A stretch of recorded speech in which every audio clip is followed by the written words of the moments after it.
I'm out here on this very beautiful day and thinking about, I guess, the word fear.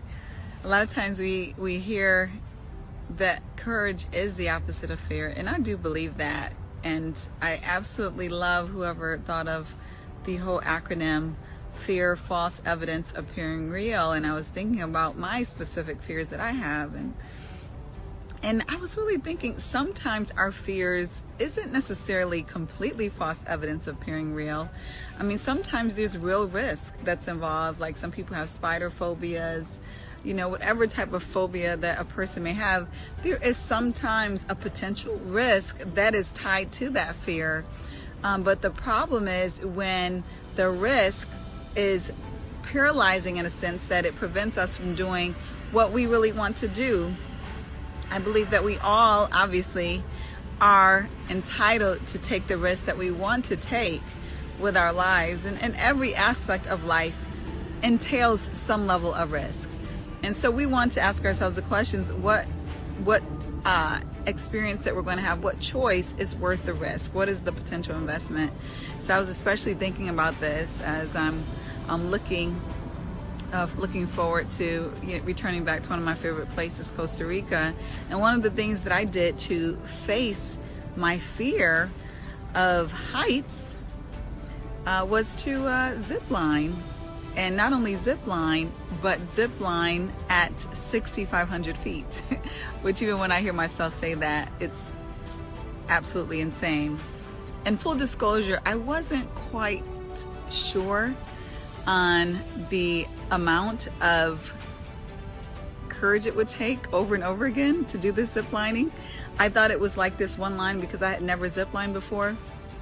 I thought it was like this one line, and that once I get the courage to get on this one line, it just takes me all the way to the end. But no, there were 12 posts, and for those who aren't as familiar with zip lining, they're basically like these different stops where you have to get off and get back on. And so I did that on these 12 different posts, which were pretty much tree trunks, but these were like massive tree trunks because we were up all the way in the mountains, like I said, 6,500 feet. So you can imagine how far high we were.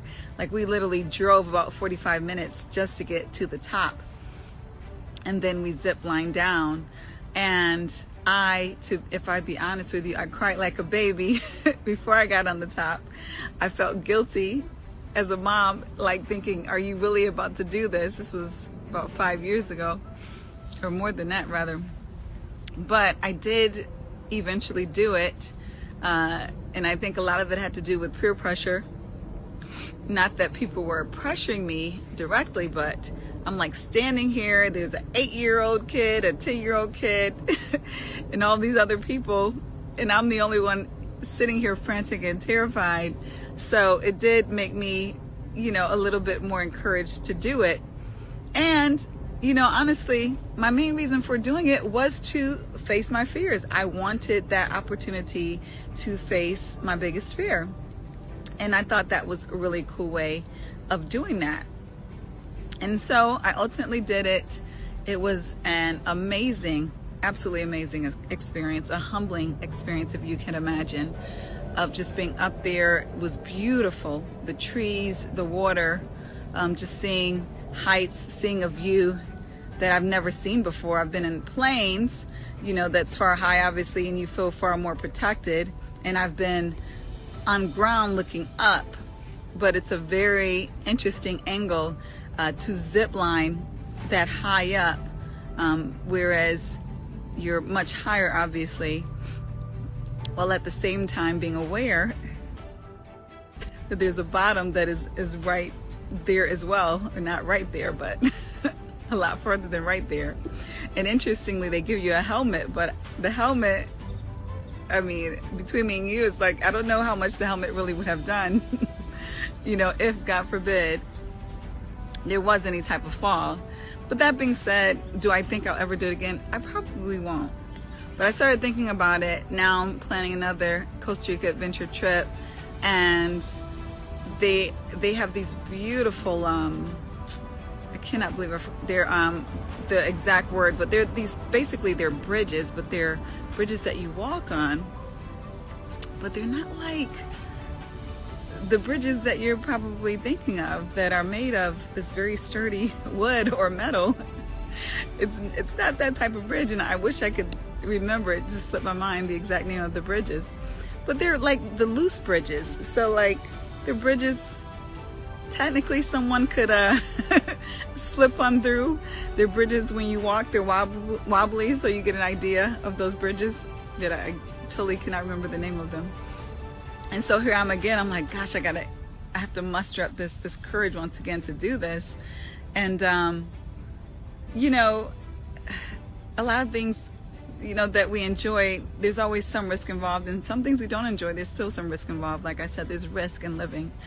But at the same time, I just know it's going to be an amazing experience, and it just made me think I would love to come in and talk to someone who really wants to do something, but is paralyzed by fear.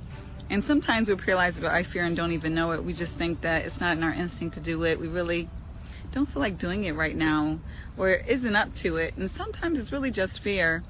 And a lot of times it's fear regarding things that require far less risk, but yet you get far more reward. So, you know, just reminding you, as I remind myself, you know, everything we want to do isn't always comfortable. Everything that we want to do isn't always something that we've done before. And sometimes in order to get a reward that we want, whatever that reward is, we do have to take some level of risk.